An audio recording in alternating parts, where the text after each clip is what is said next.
Hello friends, my name is Virginia and welcome to Desert View Studio. In this tutorial, I will show you how to make Jenga blocks multi-purpose bow. All items that I'm using in this project came from Dollar Tree. I used a speckling to fill in the hole on the round disc. Start gluing in the pattern as you are seeing here. If you are new to my channel and stop by for the first time, thank you very much and welcome. And if you are returning members, thank you very much for continue supporting my channel. When I'm working on wood project, I like to use wood glue simply because it has better adhesion.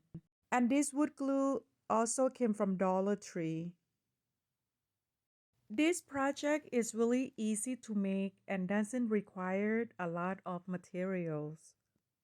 To finish up this project, I glue a piece of Jenga block and facing in as you are seeing here.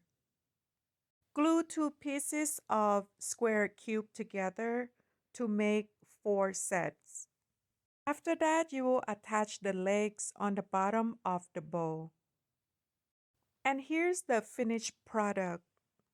You can leave it in this natural color, paint or stain.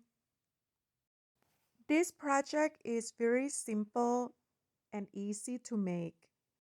Please don't forget to subscribe, like, and share my channel. Thank you very much.